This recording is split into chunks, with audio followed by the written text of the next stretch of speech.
este é o CNN Money, o podcast que te ajuda a tomar as melhores decisões. Vamos juntos nesta quarta-feira, dia 7 de dezembro. Eu, Priscila Yasbeck, na companhia de vocês, nossos ouvintes queridos aqui do Money, para trazer as principais informações da economia no Brasil e no mundo. E olha que hoje tem bastante informação, porque hoje é super quarta, tem decisão da Selic, tem também avanço da PEC da transição, que vai a plenário no Senado, tem julgamento do orçamento secreto no STF, a gente vai passar um pouquinho por tudo isso aqui no nosso CNN Money.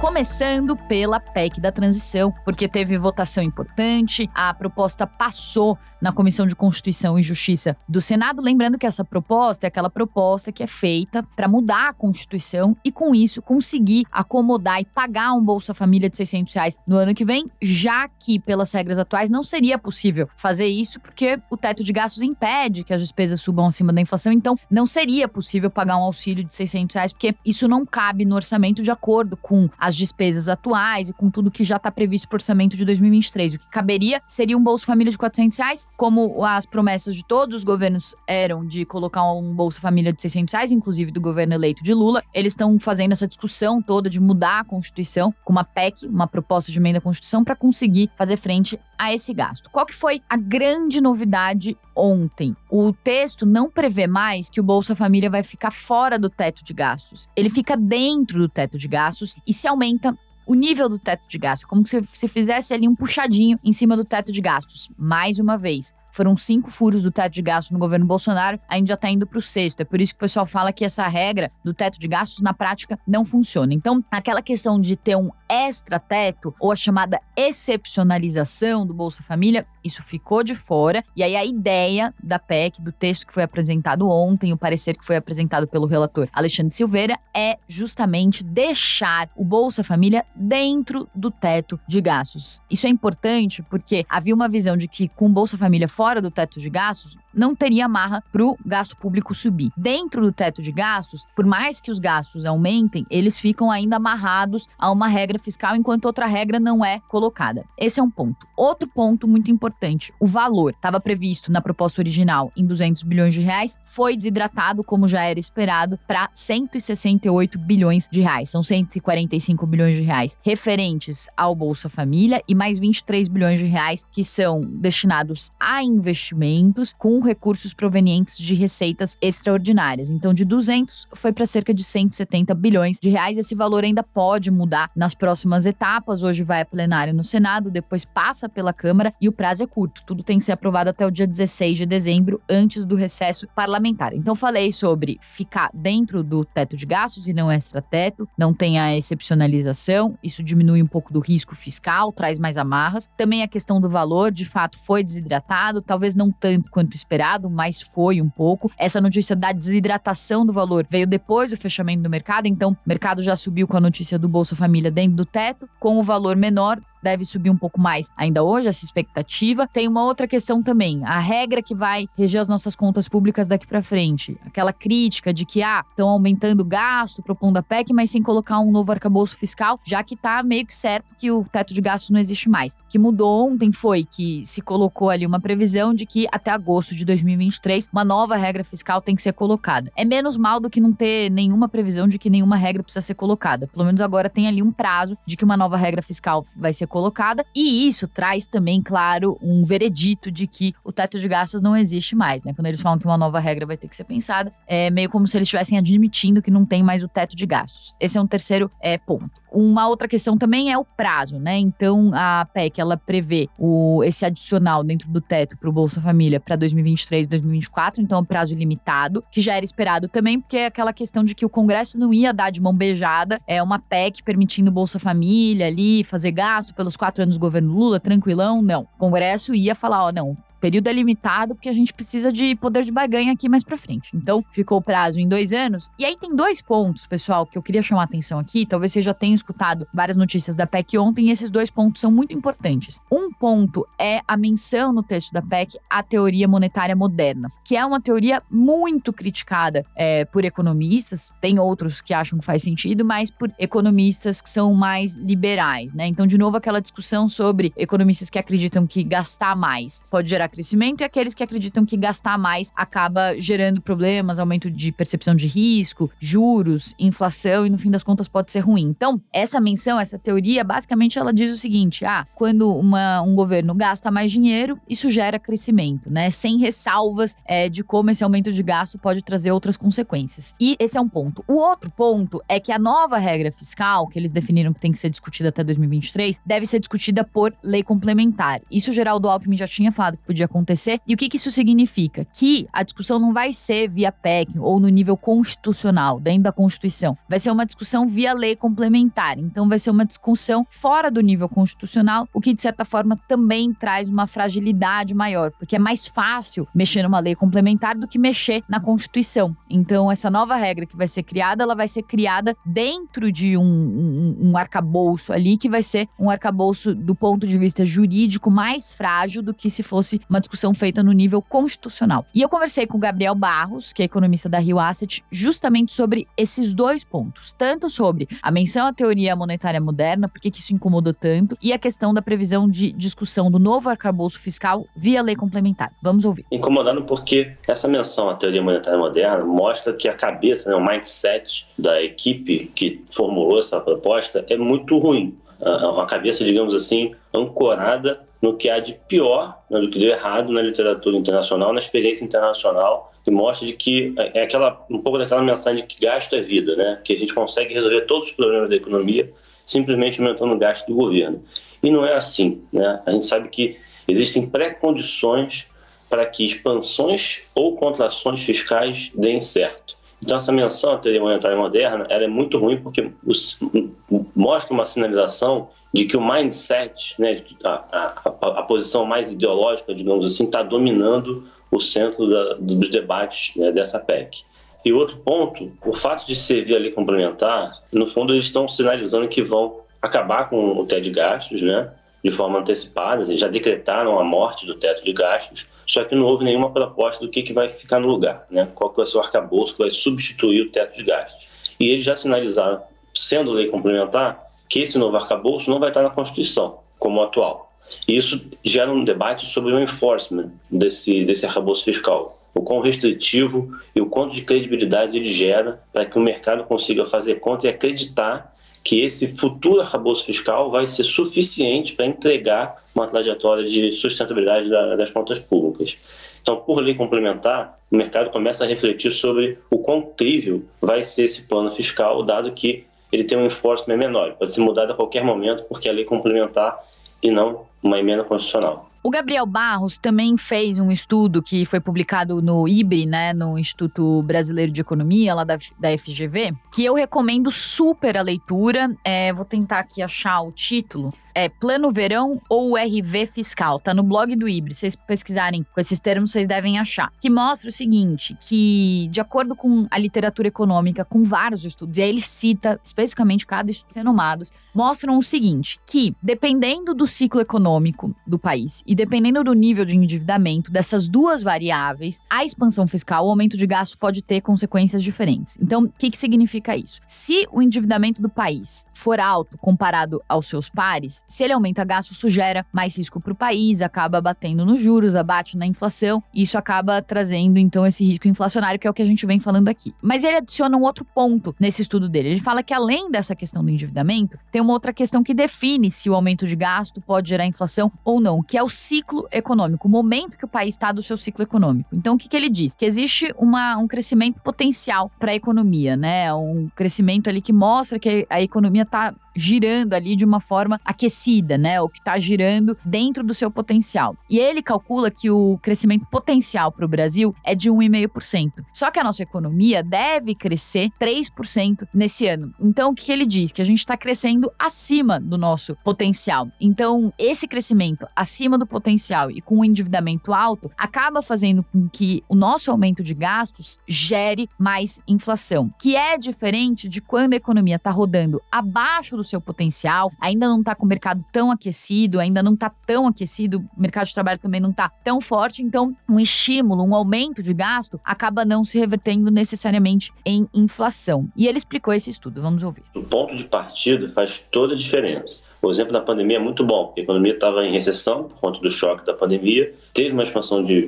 fiscal, uma expansão de gastos muito significativa, mas isso ajudou o país a sair da recessão, né, e deu tudo certo em função dessa resposta contracíclica que nós fizemos, mas a condição para isso era que a economia sofreu um choque. Agora, a situação é bem diferente. A gente está rodando com a economia acima do potencial, a economia está superaquecida, a gente tem uma dívida, como você mostrou, aproximadamente 10 pontos percentuais acima dos nossos pares, né, dos países emergentes, e a gente está querendo fazer uma expansão fiscal de novo. Isso vai ser muito inflacionário, porque a gente está pegando um ponto de partida da economia já muito aquecida e colocando mais lenha nessa fogueira. Então isso vai resultar em mais inflação, vai dificultar o trabalho do Banco Central para reduzir esses juros no primeiro semestre do ano que vem. Então não é uma boa decisão fazer uma expansão fiscal desse tamanho nesse momento. Então, pessoal, é importante entender esse conceito, é um pouco técnico, mas é por isso que os economistas ficam dizendo que não dá para gastar tanto dinheiro sem ter nenhuma responsabilidade. É por isso que eles falam que 200 bilhões de reais é muito, é um aumento muito forte de gasto público, porque a economia já está aquecida, então isso já está trazendo uma pressão de demanda. Se botar mais gasto, muito mais gasto, com mais estímulos, com 200 bilhões de reais, isso vai gerar mais demanda, os preços vão ficar mais pressionados. Isso acaba prejudicando a própria população que seria beneficiada pelo pagamento do Bolsa Família e de outros benefícios. Por quê? Porque a oferta é restrita, né? Então, se aumenta muito a demanda e aquece muito a economia, a gente não consegue fazer frente a esse aumento de demanda e isso gera inflação. Então, esse é o ponto central da discussão. É por isso que todos os economistas, todos não, mas muitos deles estão dizendo que não precisa ficar em 200 bilhões a PEC. Poderia ficar ali em algo mais perto de 100, 150 bilhões para que isso não gere outros problemas, efeitos colaterais desse aumento de gastos. Então, essa é uma das grandes preocupações hoje sobre essa discussão em relação à PEC. O que o governo Lula e economistas mais à esquerda, mais heterodoxos defendem é que não dá para fazer aumento de gasto, a gente precisa fazer porque os investimentos sociais diminuíram muito ao longo do governo Bolsonaro, isso precisa ser retomado e eles têm razão quando eles falam isso, mas o que esses economistas mais fiscalistas, que falam mais sobre essa questão fiscal, defendem é que o que deveria ser atacado é a urgência dos gastos, é algo em torno de 100 bilhões de reais, para que isso não gere mais problemas. Então, é um cálculo complexo que se faz, não é simples, não tem uma resposta, um veredito sobre isso, mas essa é a discussão que está posta. O governo Lula falando que dá para gastar mais, os seus economistas e aliados dizendo que dá para gastar mais, que isso não vai ser um problema, e economistas liberais, o pessoal do mercado financeiro dizendo, se gastar muito, isso vai trazer consequências negativas de aumento de juros, de inflação e tal, e de fato, assim, isso já está refletindo no aumento de juros, inclusive, até aproveitando aqui para passar por um outro assunto importante, que é a decisão da Selic hoje, o Comitê de Política Monetária do Banco Central termina sua reunião, né, para definir os rumos da taxa Selic, que deve ser mantida em 13,75%, então não seria uma decisão da Selic tão importante, mas no meio de toda essa discussão sobre risco fiscal, há uma expectativa que no comunicado que o Banco Central solta para falar sobre a decisão, ele faça alguma menção, talvez, a considerar mais aumentos da taxa Selic, lembrando que a expectativa era total de manutenção da taxa Selic, mas o Banco Central pode começar a voltar a mencionar uma possibilidade de aumento de juros por aqui, diante do aumento do risco fiscal, porque, de novo, tudo isso que eu falei de aumento do risco fiscal, gerar inflação, isso pode fazer com que a inflação que está cedendo volte a subir por causa desse aumento do risco. Então, com isso, o Banco Central teria que voltar a subir juros. Mas, no mínimo, é esperado que o comunicado seja duro e que o Banco Central sinalize que os juros devem continuar altos por mais tempo, mude um pouco aquele direcionamento que vinha sendo colocado nos comunicados de que a Selic deveria cair ou poderia cair a partir de meados de 2023. Então, ou deve falar alguma coisa de que a Selic vai ficar alta por mais tempo, ou pode até, inclusive, num cenário mais agressivo, mais duro, falar sobre novos aumentos da taxa Selic. E isso, assim, falando dos riscos internos, talvez o Banco Central também mencione os riscos externos, porque, como eu disse, venho dizendo aqui, o mercado americano também mostrou que trouxe alguns dados que saíram lá dos Estados Unidos, mostraram que a economia americana ainda está aquecida. Isso trouxe uma mudança na expectativa também sobre o aumento de juros lá nos Estados Unidos. Isso também pode afetar as perspectivas aqui. Antes da gente falar de mercado internacional, só queria falar mais um ponto aqui do nosso noticiário nacional, que é o julgamento do STF sobre a constitucionalidade das emendas de relator, que são o chamado orçamento secreto.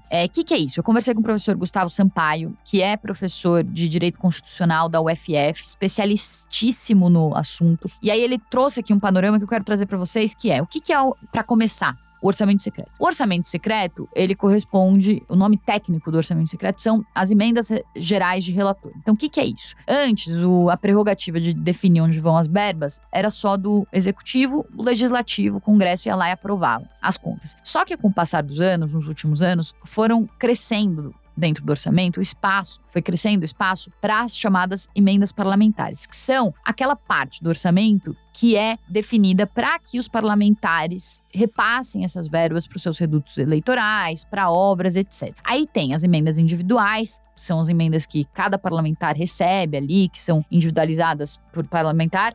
Tem as emendas de bancadas, que vão para as bancadas partidárias, e surgiram também as emendas gerais de relator. Qual que é o problema das emendas gerais de relator? Por que elas foram apelidadas de orçamento secreto? Porque essas emendas também são um dinheiro dentro do orçamento que o relator geral do orçamento pode indicar para qual parlamentar vai e para onde que vai essa verba. Porém, um problema ali, que é o que acaba gerando esse apelido de orçamento secreto, que é a falta de transparência. Então, apesar do que o Centrão defende, que tem transparência e tudo, que o professor Gustavo Sampaio estava explicando, é que essas emendas de relator, elas não têm detalhamento quanto ao destino da verba, qual o tipo de uso e qual que é o político veiculador daquela verba. Então, sem transparência de para quem que tá indo, quem que tá mobilizando aquela verba, o que acontece é que esses partidos e o Centrão, e principalmente o presidente da Câmara, que é quem tem poder sobre esse orçamento, indicação de relator, etc., eles conseguem usar uma parte do orçamento de acordo com seus projetos políticos. A gente já vem falando aqui bastante sobre como isso faz com que o legislativo sequestre uma parte do orçamento que é prerrogativa do executivo. Então, isso traz várias distorções, estrangula ainda mais o nosso orçamento. A gente está vendo vários bloqueios no orçamento. Então, isso também acontece porque essas emendas, esse dinheiro para esses partidos ganharam força dentro do orçamento. O que está em jogo? Se o STF decidir que é inconstitucional o pagamento desse dinheiro por causa dessa falta de transparência, é isso que o STF vai julgar, se há transparência ou não nessas verbas, o que pode acontecer é que, por um lado, isso é bom porque não tem mais esse sequestro do orçamento, etc., pelo legislativo. Por outro, essas emendas de relator, elas passaram a dar governabilidade pro governo. Que aí o governo, do momento, chega e fala assim, tudo bem, Centrão, eu vou destinar 19 bilhões de reais para vocês usarem em emendas do relator, no orçamento secreto. Dão lá um orçamento secreto pro Centrão e falam, mas em troca vocês aprovam os projetos que eu quiser aqui. Inclusive, por exemplo, a PEC da transição. Então, chega lá o governo Lula e fala assim, beleza, Centrão, vocês ficam então com as emendas de relator, que estão previstas aí em 16 bilhões de reais, né, 19 bilhões de reais pro ano que vem, e aí vocês, em troca, dão o aval de vocês pra PEC da transição. O que acontece? O STF anula esse orçamento secreto, diz que não pode ter.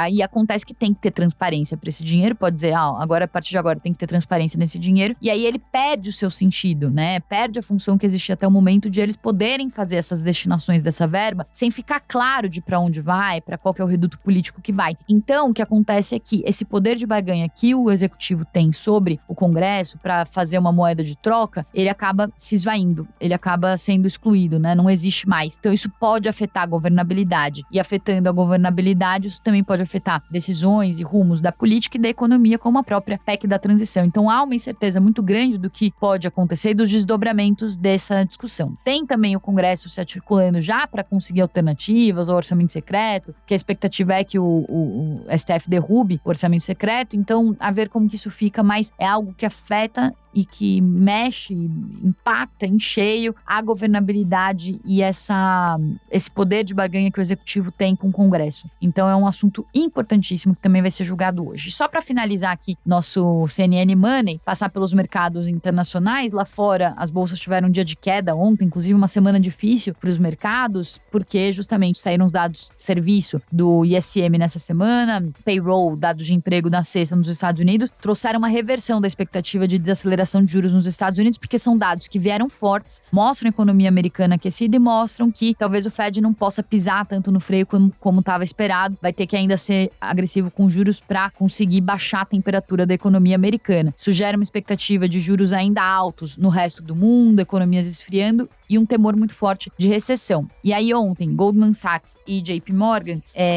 Morgan Stanley, desculpa, e Goldman Sachs anunciaram que devem fazer demissões nos seus quadros, o que reforça esse temor de recessão. E ainda um terceiro ponto, a Bloomberg divulgou projeções para crescimento global e prevê que a economia global vai crescer 2,4% em 2023, abaixo dos 3,2% estimados para esse ano, e se isso se confirmar, vai ser o menor crescimento desde 93, em 3 décadas, se a gente excluir os anos de crise de 2009 e também da pandemia de 2020. Então, um crescimento muito fraco para a economia global. E aí, a China está desacelerando também. Tem mais notícias de flexibilização da China hoje, positivas. São alguns dos maiores passos que a China já deu para flexibilização. Não vai mais exigir que as pessoas que têm casos de Covid leve sejam confinadas naqueles centros, podem ser confinadas, podem ficar dentro de casa. Tem também o fim da exigência de testes negativos para as pessoas viajarem entre regiões. Então, várias medidas de flexibilização estão mostrando que o governo chinês está querendo aprender a conviver com a Covid sem fazer aquele fechamento total. Mas essas notícias que são positivas, aparentemente já estão no preço, não estão mais fazendo muito preço, não estão mais ajudando muitos índices. E hoje saíram também dados negativos de exportação e importação. Na China, as exportações caíram quase 9% e as importações pouco mais de 10% em novembro. Então, são mais dados mostrando essa tese, ou reforçando a tese de desaceleração da economia global e recessão. Então, isso trouxe mais pessimismo. As bolsas estavam abrindo mistas hoje, depois das fortes quedas de ontem. Estavam tentando se recuperar das quedas de ontem, mas aparentemente não vão ganhar muita força hoje também não, pelo menos agora de manhã. E este foi mais um CNN Money. Desejo a todos uma ótima super quarta e amanhã tem mais. Até. Tchau.